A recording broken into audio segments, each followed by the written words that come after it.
এখন আমার চাউমিন নিয়ে চলে এলাম। এখন আমি চাউমিন বানাবো। দেখো এখানে আমি রেডি করে নিয়েছি আলু, পেঁয়াজ, কাঁচা লঙ্কা, ডিম আর চাউমিন। এবার বানানো হোক, তারপর আমি আসছি আপনাদের কাছে। কড়াই বসিয়ে দিয়েছি। এবার কড়াইটা গরম হলে কড়াইয়ে তেল দেব। দেখো কীভাবে বানাচ্ছি। এখন সাদা তেলটা দিয়ে দিলাম। তেলটা গরম হচ্ছে, এবার আমার গরম হয়ে গেছে। এবার এর মধ্যে দিয়ে দিচ্ছি পেঁয়াজ কুচি, তারপরে দেবো হচ্ছে আলু। যারা ভেজিটেবল সবজি দিয়ে খায় তারা সবজি দিয়ে খাবে, গাজর, বিনস। কিন্তু আমার বাড়িতে এখন এই মুহূর্তে বিনস গাজর কিছু নেই, তাই জন্য আমি নর্মাল কিছু যে মানে আলু আর পেঁয়াজ আর ডিম দিয়েই চাউমিনটা রেডি করছি। আলুটা দিয়ে দিলাম। এবার আলুটা ফ্রাই হবে, ফ্রাই হওয়ার পরে তারপরে ডিমটা দেবো। আলুটা একটু হালকা ভাজা হয়ে গেছে।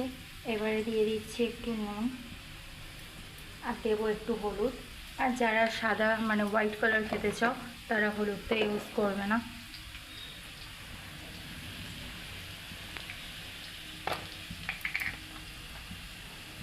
হলুদটা দিয়ে দিলাম।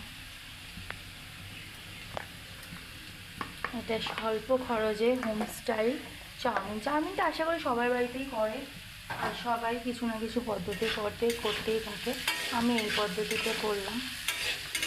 এখানে দেখতেই পাচ্ছ আলুটা ভাজা হয়ে এসছে, আর একটু লাল লাল করে ভাজা হলে তারপরে আমি এর মধ্যে ডিমটা দিয়ে দেবো। এটা দেখতেই পাচ্ছ আলুটা ভাজা হয়ে গেছে আর সেদ্ধও হয়ে গেছে ভালোভাবে। এবার এর মধ্যে আমি ডিমটা দিয়ে দেবো। ডিমটা অনেকে আগে কেউ ভেজে রাখে, আমি আগে ভাজলাম না, যেহেতু ভেজিটেবলটা নেই বলে, তার জন্য আমি আলুর সাথেই হচ্ছে কি ডিমটা ভেজে নিচ্ছি।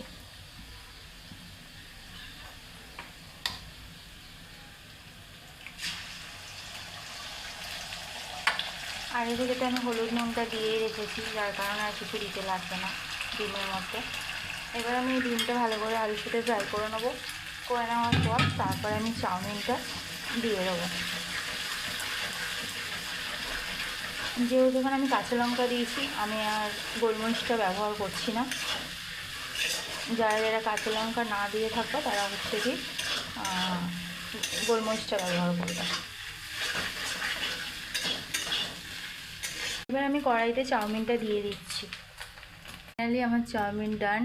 এবার খেয়ে দেখার পালা কেমন হয়েছে আমার চাউমিনটা।